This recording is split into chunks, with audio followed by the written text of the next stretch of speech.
Nós estamos conversando sobre presepadas de Natal. E presepadas vem de presépio. Aquilo que era para ser não foi feito, aquilo que era para ser não se tornou. Então, quando uma coisa é o significado de algo que deu errado. Porque quando os presepistas faziam presépio e fazia mal feito, então era uma presepada. Ou alguém que participava de um alto de Natal, aqueles teatros de Natal, pegava uma pontazinha, aquilo também era chamado de uma presepada. E na primeira semana nós falamos sobre a presepada que nós fazemos com a nossa fé e falamos um pouco sobre religiosidade. Na segunda semana nós falamos da presepada que nós fazemos com respeito ao consumo. E aí nós trabalhamos essa questão, como que nós estragamos o consumo. E vimos como que a Bíblia nos ajuda nessa realidade, como conhecer os ensinos da Escritura nos ajuda nessa realidade. E hoje nós vamos falar sobre família. Família. Papai, mamãe, titia, família. É muito legal o tema que a gente vai abordar hoje. Já dando bom dia aqui pro Rossini. Bom dia, meu querido. Rossini, que é um dos líderes do grupo Pequeno Online, que vai estar de férias agora, que vai retornar lá para janeiro. E eu aconselho você a fazer parte desse grupo, que também é um microcosmo da nossa família. Quando eu falo família, o que vem à sua mente quando eu falo família? Quando você pensa em família, o que vem à sua mente? Vem aquela família doriana, né? Todo mundo coradinho, bonitinho, sentado em volta da mesa, papai, mamãe, filhinho em casal, todo mundo arrumadinho, de manhã cedinho. É aquilo que você se lembra quando pensa em família? Ou você é mais descolado, você é mais alternativo? E quando você pensa em família, quando eu falo em família, você lembra da música do Rapa que fala: família não é preciso ter conta sanguínea, é preciso ter um pouco mais de sintonia. O que você pensa quando você pensa em família? Você pensa em baderna, bagunça, ou você pensa em algo bom? Tem muita gente que tem histórias tristes para contar sobre família e tem muitas pessoas que têm histórias lindas para contar sobre família. A grande questão é o que remete ao teu coração quando você pensa em família. Problema? Dificuldade? Coisas boas? Eu sei que hoje a gente tem muita gente que fala sobre muita coisa, tá bom? E qualquer busca que você faça no YouTube, no Google, qualquer busca que você faça na internet, você vai encontrar alguém falando sobre família. E nós temos diversas configurações de família, até uma discussão jurídica sobre essa questão. Não sei se a Regiane está aí presente, que é advogada, o Dani também. Não sei se o Dani é mais empresarial, a Regiane acho que é mais civil. E eles podem dar um feedback para nós aí nessa questão dessas questões da família. Há uma discussão no mundo jurídico sobre como se configura a família e tal. Há uma discussão entre os filósofos sobre família, sociólogos e tal. Mas eu não quero falar para você hoje sobre essas áreas. Eu não quero falar como um filósofo, eu não quero falar para você como um sociólogo, eu não quero falar para você como um psicólogo e muito menos como um administrador de empresas. Eu quero falar para você sobre família, eu quero te dar uma visão pastoral. Eu quero falar do lugar de fala de um pastor, da perspectiva pastoral. Ok? Eu quero deixar de lado um pouco essa discussão das famílias, família mosaico, família replicante. Eu quero deixar isso um pouco de lado. Eu quero falar um pouco para você sobre família na perspectiva pastoral. Beleza? É disso que nós vamos conversar. E como eu disse, cada um tem uma dor para contar quando pensa em família. Tem uma dor para contar, uma alegria para contar, um momento mágico que você passou sobre família, em família. Só que família não é fácil, na verdade. Família não é uma coisa simples. Família não é uma coisa tranquila. Família é mais uma turbulência em movimento, é mais parecido com um mar do que com um lago de águas calmas. Mas eu quero te lembrar uma coisa, a família foi uma invenção de Deus. A família foi uma invenção de Deus. E a gente acha que família é uma construção, simplesmente uma construção da sociedade, que naturalmente o homem se envolveu com uma mulher e foi se juntando e aí surgiu filhos e aí família foi uma coisa natural. Não, não foi. Família foi uma perspectiva, foi uma intenção de Deus na sua construção. Família é um projeto de Deus anterior à queda. Peraí, mas o que é queda? Eu não estou entendendo. O que é esse negócio de queda? Anterior a que queda? Se você me permite, deixa eu explicar um pouquinho mais para você. Quando você olha lá para Gênesis, capítulo 2, do versículo 21 a 25, conta a história de como que a família surgiu. Okay? A Bíblia fala mais ou menos assim: o Eterno fez que o homem caísse no sono profundo. Enquanto ele dormia, tirou uma das costelas dele e preencheu o lugar com carne. O Eterno usou a costela que havia retirado do homem para formar a mulher. Então a apresentou ao homem, apresentou a mulher. E o homem disse: até que enfim, ossos dos meus ossos, carne da minha carne. Seu nome será mulher, pois foi feita do homem. Portanto, o homem deve deixar pai e mãe, unir-se à sua esposa, e os dois se tornarão uma carne. O homem e a mulher estavam nus, mas não sentiam vergonha. Qual é o contexto disso? Deus já tinha criado o ser humano, tinha criado todos os animais, criou a terra, tudo bonitinho. E em determinado momento, o que Deus faz? Deus faz passar por ele, bota ele assim, fala: Adão, senta aqui, dá uma olhadinha no esquema. E ele faz passar o leão, a leoa, faz passar o elefante, a elefoa, faz passar o carneiro, todos os animais em par. E ele dá nome aos animais. Né? E ele começa, no final desse processo, ele começa a perceber que todo animal tinha um par. E ele não tinha ninguém. E ele começa a lamentar e a ter necessidade disso. Aí Deus então faz o homem adormecer. E aí esse texto que eu falei para você. Ele adormece, Deus pega da costela dele, tira uma costela, cria uma mulher e apresenta para ele. E ali o cara fica louco. Quando ele olha e fala: uau, aí sim, hein, Deus? Aí sim, aí ele celebra e dá nome a ela, porque ele tinha o papel de dar nome a tudo que estava à sua volta. E ele faz um trocadilho na palavra hebraica Ish e Ishar. Então seu nome será... um saiu de dentro do outro. Seu nome será... se eu não me engano, acho que é isso. Seu nome será Ish, porque do Ishar foi tirado. Ou ao contrário, seu nome será Ishar, porque do Ish foi tirado. Então, o nome homem e mulher vem um de dentro do outro. E aí são criados... Ele dá nome e passa a ter uma pessoa consigo. E Deus orienta e fala: então... portanto, o homem deve deixar pai e mãe, unir-se à sua esposa, e os dois se tornarão uma só carne. O homem e a mulher estavam nus e não se envergonhavam. Beleza, só que quando você ouve eu falar nisso, você se coloca num jardim, fala sério. Você se colocou perto da história como observador, num jardim, e vendo essa situação. Só que essa história de como as coisas se formaram não foi contada naquele momento em que as coisas foram formadas. Foi contada há milênios depois, quando, uns 2, 4 mil anos depois, quando o povo de Israel tinha saído da escravidão do Egito, estava no caminho da terra chamada Terra Prometida, mas essa é a história para um outro momento, estava a caminho da Terra Prometida, e ali, nesse período, Deus começou a ensinar para esse povo a sua origem.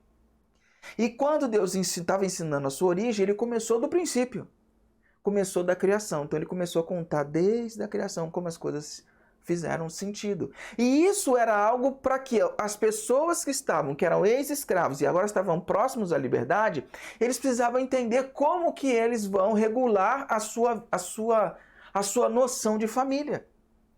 Era um povo que estava no deserto, que estava vivendo de uma tradição de 400 anos de escravidão e que abraçou muitos conceitos que não eram da sua cultura. E agora Deus precisava organizar, mostrar para eles de onde eles vieram, qual era a sua essência e o que Deus propunha para eles através de família. Então a primeira coisa que Deus comunica para eles é que, olha, vocês não são frutos do acaso. Vocês não surgiram do nada.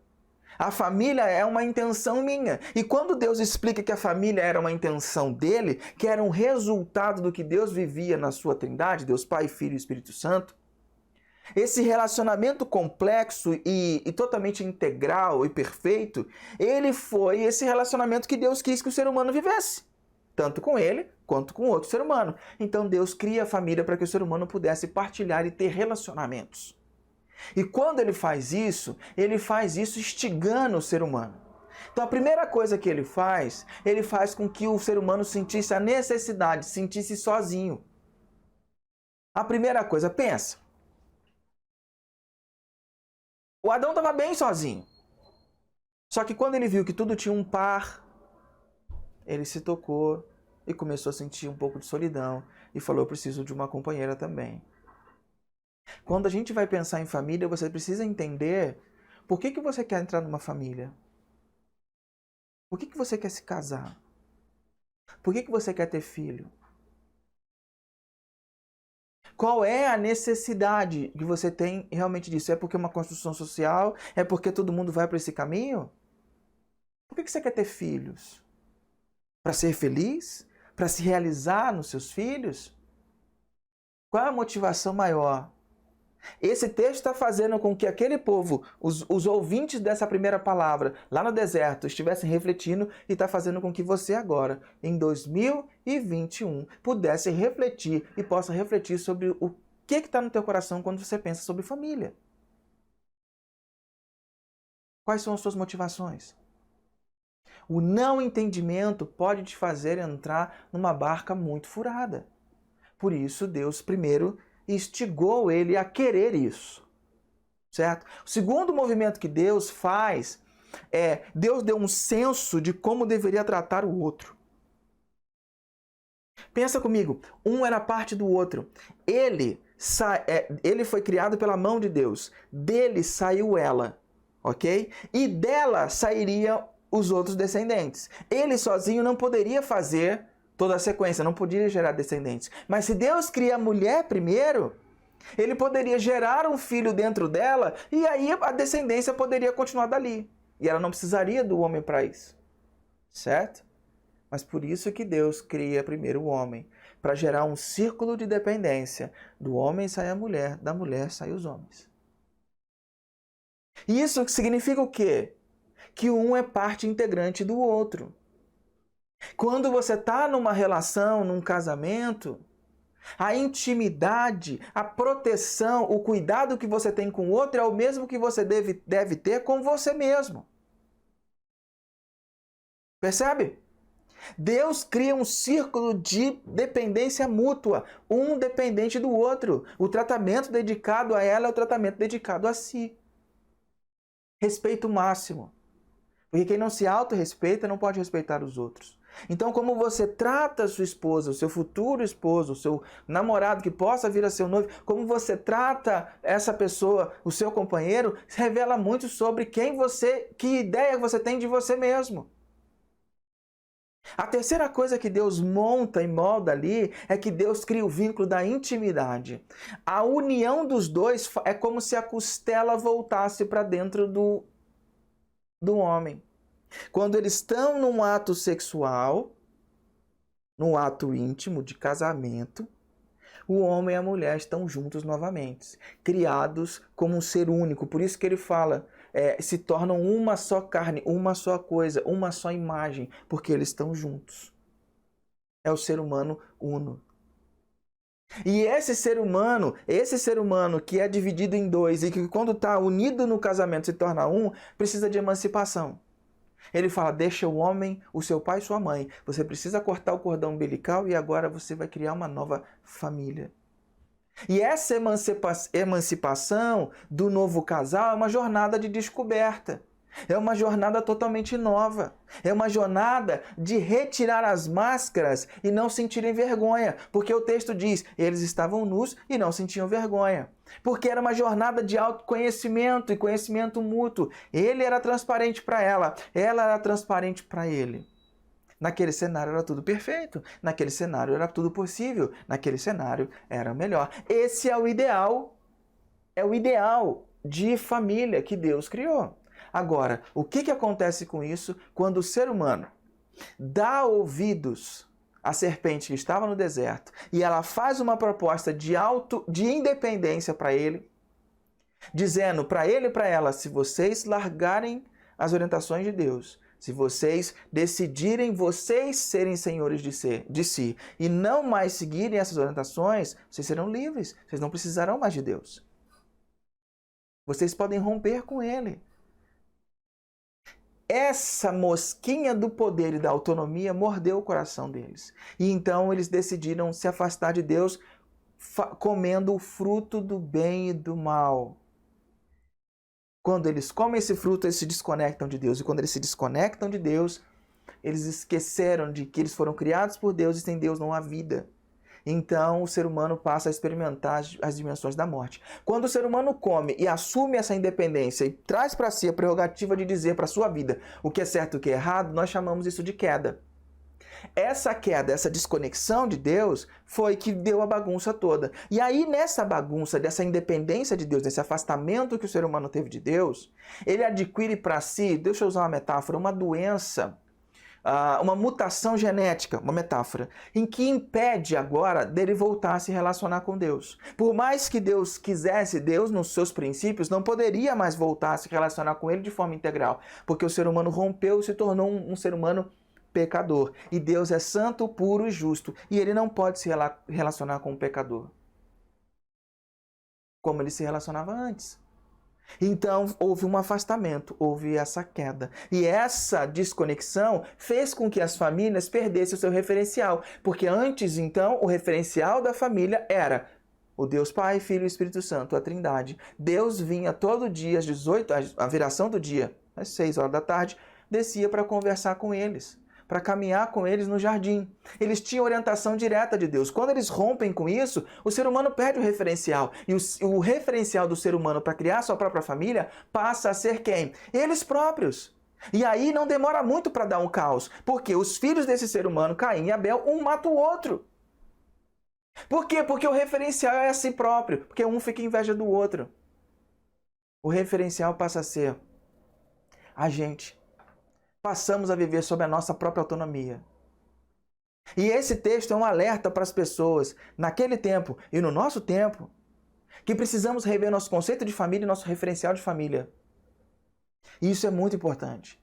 Porque com a queda, aquilo que era para ser uma jornada de conhecimento e transparência passa a ser uma corrida de 100 metros rasos, onde eu sou o principal interessado e não o outro. E quando eu sou o principal interessado e não o outro, não tenho essa jornada de descoberta, mas eu preciso me defender, eu preciso me cuidar, o que acontece? Os nossos impulsos nos levam em direção a algumas coisas que fazem sempre com que a gente quebre os relacionamentos.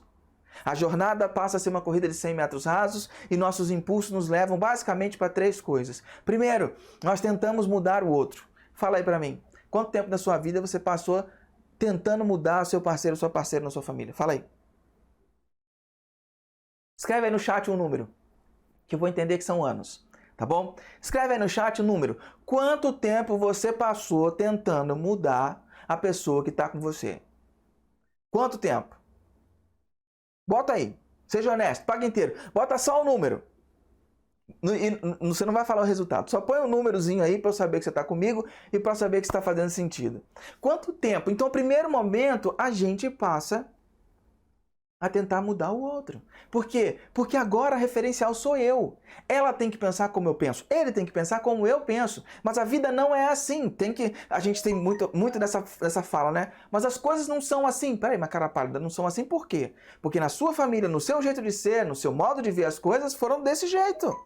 Mas quando é na ótica da outra pessoa, as coisas são totalmente diferentes. Cada um vem de uma construção, cada um vem de uma história, cada um vem de um lugar. E nós passamos muito tempo tentando mudar o outro. Aí o segundo passo dessa trajetória, que nos caminha para a maturidade, é que ao descobrir que não mudamos o outro como gostaríamos, nós mudamos de parceiro ou de família. A Fabi decidiu pagar inteiro. Ela falou um tempinho, viu? Foi discreta, não quis colocar, mas já colocou um tempinho. A gente passa muito tempo querendo mudar o outro. E quando a gente se frustra, o que a gente faz? A gente tende, como o outro não muda, então eu vou mudar de parceiro ou vou mudar de família. E aí a taxa de divórcio aumenta. E aí os relacionamentos vão se quebrando, vão se craquelando. E algumas pessoas vão tentando segurar o relacionamento pelas aparências ou pelas conveniências e vão tentando equilibrar os pratos e o seu coração vai murchando e vai morrendo. Porque fica tentando. E aí busca em outras camas, em outros lugares, em outros flertes, algum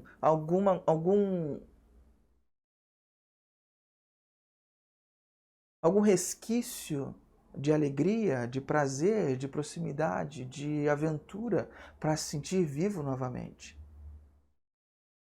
porque estão morrendo dentro de casa, dentro das próprias relações. E aí, quando chega ao final de tudo, nós rompemos e queremos, nós mudamos de parceiro, mudamos de família. Mas o caminho da maturidade me indica que nós só amadurecemos como entendemos que o caminho é mudar como parceiro e como membro da família. Eu preciso me mudar. Eu preciso mudar como um parceiro, preciso mudar como membro da família e não transformar o outro na minha imagem e semelhança. E aí, para a gente continuar essa reflexão, eu preciso ter um momento de sinceridade. Você precisa abrir um espaço de sinceridade para avaliar quem você é, quem nós somos. E é preciso reconhecer-se na frente do espelho, olhar e dizer: eu sou assim, eu estou nesse jeito. O Salmo 127, versículo 4, fala algo muito interessante. Ele diz: como flechas de um guerreiro são os filhos de uma juventude cheia de vigor. Vou ler novamente. Como flechas de um guerreiro são os filhos de uma juventude cheia de vigor. O que ele está dizendo para a gente? O que o salmista está dizendo? Que a sua família te direciona para algum lugar. Para onde a sua família te apontou? Para onde? Os seus conceitos vieram de onde? Muitas coisas na sua vida vêm da tradição e da cosmovisão que você aprendeu na sua família. E isso vem se repetindo ao longo das tradições. E algumas pessoas chamam isso de maldição hereditária. E eu não acho que isso tem a ver com maldição hereditária. Isso tem a ver com comportamentos recorrentes e aprendizagem repetitiva. A gente vem aprendendo, a gente vem repetindo, a gente vem aprendendo, a gente vem repetindo as mesmas coisas de sempre. Para onde a tua família te apontou? Você é fruto disso. E aí a gente precisa, se você quiser mergulhar muito a fundo sobre isso, você precisa fazer um exercício de autoconhecer. E para isso a gente tem, por exemplo, uma ferramenta muito importante chamada genograma. O genograma é uma ferramenta que faz você analisar até 3 gerações atrás da sua vida, e aí você consegue mais ou menos ter uma noção de como que você passou a pensar como você pensa. Aqui do lado ou aqui do lado? Aqui? Aqui do lado você tem um gráfico mostrando para você um genograma familiar. Então o que você faz? Você pega lá 3 gerações anteriores e aí você coloca lá vovô por parte de pai, vovô por parte de mãe, e você vai colocando os filhos e tal, os irmãos, os titios e tal, pai e mãe, até você, sua família, beleza. E aí você coloca, você define que área que você quer investigar. E aí você encontra um tema e fala assim: eu quero procurar na minha família, no meu genograma, como que minha família lidava com o divórcio. E aí eu coloco essas características da relação familiar, dos casamentos, eu vou colocando, vovô era assim, casamento de vovô era assim, casamento de vovô era assim. E aí, se eu não lembrar, eu vou perguntar para mamãe, vou perguntar para papai, eu vou perguntar para alguém da família, eu vou conversar com eles, e aí eu vou preenchendo essas características. E a mãe e o pai, como é que era o casamento da mãe e do pai? Como é que eles se conheceram? Como é que foi isso? Eles já pensaram em se separar? Como é que foi essa relação toda? E aí eu coloco as minhas características. Percebe? E aí eu vou fazendo um mapeamento sobre esse tipo de comportamento da minha família. Aí eu vou começar a entender sobre como eu ajo e por que eu ajo e por que eu faço o que faço. Só que você tem que ter coragem de fazer isso. Porque esse trabalho do genograma ele pode revelar padrões não saudáveis. E você pode fazer isso com um terapeuta profissional, você pode fazer isso sozinho. Se você tiver interesse em trabalhar e desenvolver um pouco mais sobre isso, você me fala. Eu tenho livros e sites que eu posso te enviar e você começa a trabalhar um pouco mais nisso na sua família. Mas nós precisamos primeiro então ter um momento de eu entender de onde eu vim, para onde eu fui apontado. E o segundo momento eu preciso avaliar, será que eu fui mordido pela mosquinha da família perfeita? A mosquinha da família perfeita é a busca pelo ideal. E a busca por essa família ideal nos destrói, porque gera culpa, insegurança, gera medo. Eu não consigo ser quem eu sou porque eu estou sempre atrás de um ideal. Eu estou sempre em busca daquilo que eu acho que deveria ser e não consigo ser. Eu não consigo ver ninguém como a pessoa é porque eu estou sempre olhando para ela como ela deveria ser. Eu estou sempre procurando ela como, tentando enxergá-la como ela deveria ser. Eu não consigo ver minha esposa, eu não consigo ver meus filhos como eles são. Eu estou sempre pensando como eles deveriam ser, como minha esposa deveria ser, como minha casa deveria ser, que tipo de carro eu deveria ter, e nunca estou olhando para aquilo que realmente eu tenho. Eu só consigo enxergar o que eu gostaria que fosse. E isso amargura, gera culpa, insegurança, gera medo, e você começa a pôr pressão nas pessoas ao seu redor para que elas sejam aquilo que você sempre esperou. E você está em busca dessa família perfeita e que nunca vai chegar. Só que do outro lado tem uma pessoa recebendo todo esse lixo que você está mandando para cima dela. Está recebendo toda essa pressão que você está mandando para cima dela. Está recebendo toda essa demanda que você está mandando para cima dela. Chega uma hora que essa pessoa não tem mais como responder, não aguenta mais. E ela fala como na música da Vanessa da Mata. E ela responde para você mais ou menos assim: é só isso. Não tem jeito. Acabou. Boa sorte. Eu não tenho o que dizer. São só palavras e o que eu sinto não mudará. Sabe por quê? Porque tudo o que você quer me dar é demais, é pesado e não há paz. E tudo o que você quer de mim são expectativas irreais e desleais. Olha que profundo isso. Tudo o que você quer me dar é demais, é pesado e não há paz. E tudo o que você quer de mim, tudo o que você exige de mim, são irreais, expectativas desleais. É irreal, é desleal.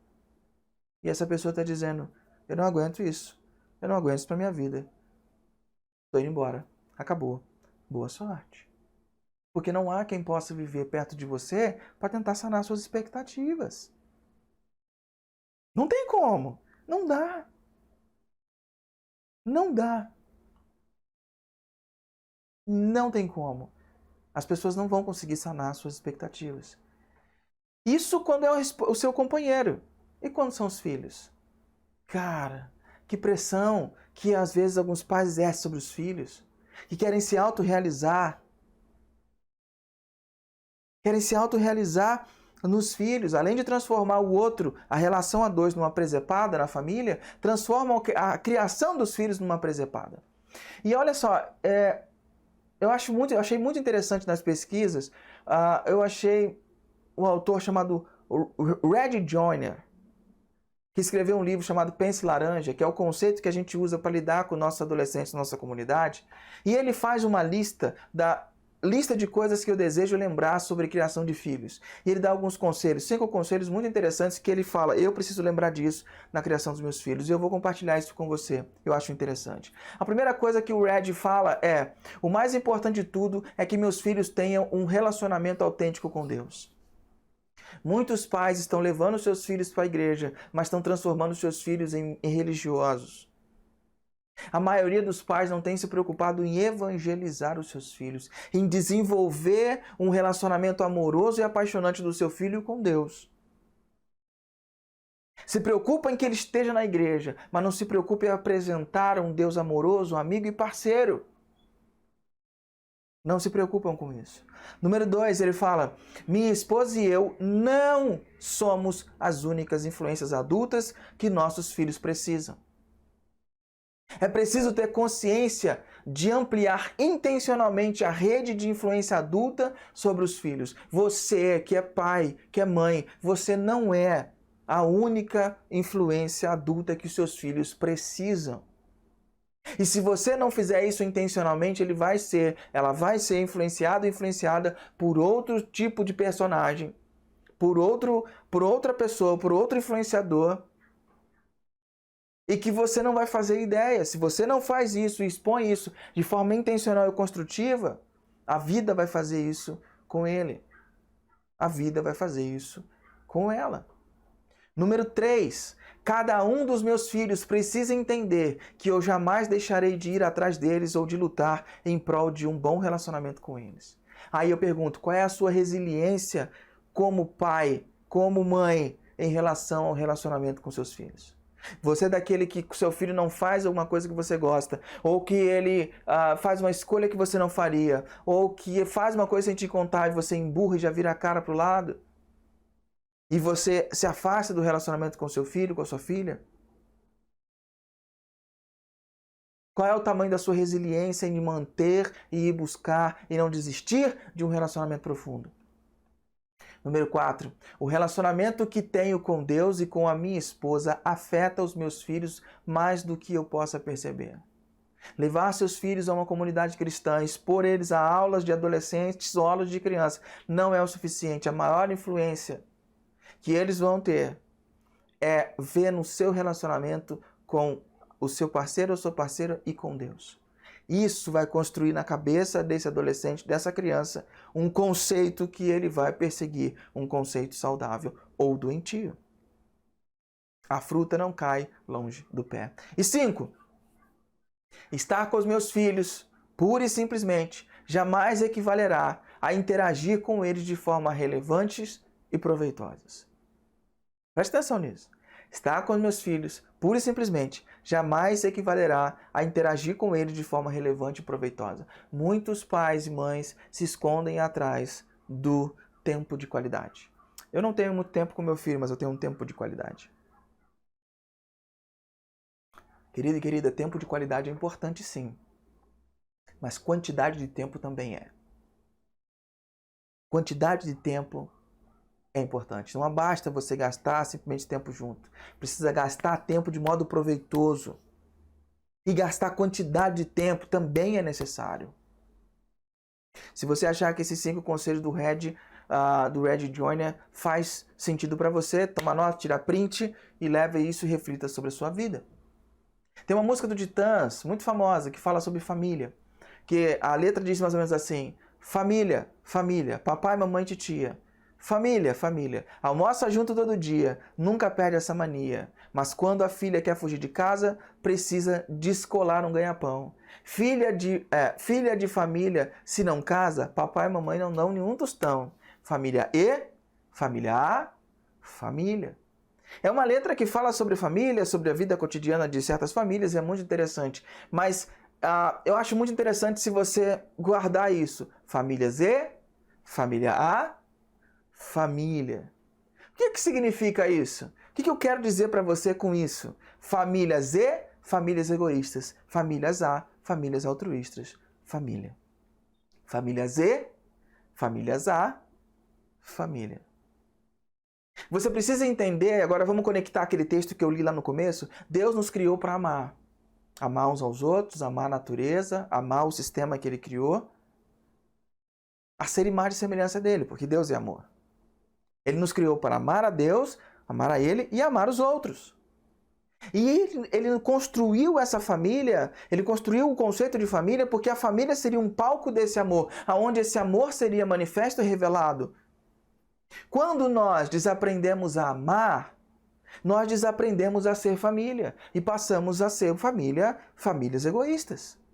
O Rubem Amorese tem uma frase que diz: a família é um palco para o amor voluntário. A busca do poder é egocêntrica e o amor é altruísta. Um palco onde você... Qual é o conceito de palco? Palco tem muitos lugares, tem espaço para muitas pessoas, onde é apresentado algo aos espectadores. Famílias egoístas, famílias altruístas. Nós não estamos falando de famílias egoístas, famílias bandidas, famílias más. Mas estamos falando de famílias, quando a gente fala em famílias egoístas, são famílias em que pensam só em si primeiro. São indivíduos que pensam em si e que não têm muito espaço para o outro. São famílias que não são generosas, são famílias que não pensam fora da caixa, em que tudo é só para si. E a ideia que vai passando para nossa família em que eles são os mais importantes do mundo e não importa o que aconteça, primeiro é a gente aqui. Famílias egoístas, não há espaço para o amor altruísta, não há espaço para você tirar um pouco da renda da família, para que todo mundo entenda que vai passar uma dificuldade para ajudar uma outra família, para ajudar um outro alguém ou uma outra causa. Famílias egoístas são famílias autocentradas, voltadas para si, que olham apenas para o seu umbigo. Já famílias altruístas são famílias que representam esse amor, que representam a grande história de Deus, a grande história da redenção de Deus, aonde nessa família as pessoas olham e veem a história de Deus sendo contada. Famílias altruístas. Hoje, em nossa cultura, a gente tem esses diversos modelos familiares e muitos deles são justificados apenas pelo amor. O importante é que nós nos amamos. O importante é o importante é ter amor na família. Só que quando eu olho biblicamente, isso não é assim, porque o amor não justifica nada, o amor não torna nada justo, o amor não absolve ninguém. Tanto que um crime passional, que é um crime por amor, ele é condenável. O amor não absolve. O amor direciona, o amor confronta, o amor denuncia, mas ele não absolve. Ele não torna justo. Não é com qualquer composição familiar baseada no amor que está tudo bem. Não é assim. O Carey Nieuwhof, ele tem uma frase que diz: enxergue seu lar como um possível palco onde Deus pode apresentar ao mundo sua história de redenção e reconciliação. Deus quer usar a nossa família como um palco. E aí eu quero fazer um paralelo que eu ouvi de um pastor amigo, pastor Evandro, da Igreja Vitral de Rio Preto. Ele fez esse paralelo, esse comparativo muito interessante, que gostaria que você prestasse atenção. Nós temos a proposta de Deus de transformar nossa família num palco. E o que é um palco? É lugar onde Deus mostra sua graça e redenção. Lugar de amor voluntário, lugar de famílias altruístas. É onde a história dele é contada sobre nossas vidas e como nós perdoamos, como nós amamos, como nós damos segunda chance, como nós abrimos espaço para misericórdia na nossa família. Esse é o palco de uma família, a família A, família altruísta. Só que muitos de nós estamos transformando nossas famílias em pódios. E o que é um pódio? Pódio é um lugar de premiados. Pódio é um lugar onde os destacados estão, onde só tem lugar para poucos. Enquanto o palco tem lugar para muitos, no pódio só tem lugar para poucos, só os melhores. Pódios é para famílias egoístas, família Z. Muitas pessoas estão transformando suas famílias em pódios, só premiando os melhores, só reconhecendo os melhores quando tem uma performance acima da média. Isso não é palco. Porque no pódio, o pódio não perdoa ninguém. O pódio não perdoa o quarto lugar por ter ficado em quarto lugar, ele não vai subir no pódio. Só tem lugar para 3. O pódio não perdoa. Pódios não reconciliam. O que está feito, está feito. No pódio não há lugar para quem erra. Não há lugar para quem erra. Só há lugar para a perfeição e para os acertos. Para e pensa. Sua família tem sido mais um pódio ou um palco? É claro, o palco não é perfeito, o palco tem coxia, o palco tem atrás das cortinas, tem aquelas coisas da família, que é natural. Porque vivemos num mundo em queda, um mundo pós a desconexão de Deus. É natural, mas sua família é um palco ou sua família é um pódio? Você tem transformado sua família mais num palco ou sua família mais num pódio? Deixa eu te dizer uma coisa, se a sua família hoje está parecendo mais um pódio, se a sua família hoje está parecendo mais famílias egoístas, se essa sua noção de família aí não está alinhada com o que eu te apresentei, com o que Deus pensa, não pensa que você está fora. Não pense que Ele te exclui por isso. Não pense que não tem jeito. Deve ter alguém que até desconectou, falou, nossa, eu estou longe disso. Não. Não é assim que as coisas com Deus funcionam. Deus não criou pódio. Não é assim que as coisas de Deus funcionam. Malaquias, capítulo 4, versículo 6, fala assim: Ele vai convencer os pais a cuidar dos filhos e os filhos a olhar com respeito para os pais. De quem que Malaquias está falando? Do profeta que viria. E o que esse profeta viria? Ele reconciliaria a família, direcionaria a família. Quem é esse profeta que Malaquias está falando? O nome dele chama-se Jesus Cristo. E como Jesus Cristo faria isso? Quando ele morresse numa cruz para pagar o pecado e o erro da desconexão daquele texto que a gente leu lá no começo. Porque ficou um rombo e um espaço, uma dívida do ser humano com Deus, e ele não poderia mais pagar, porque agora então ele estava caído. Lembra?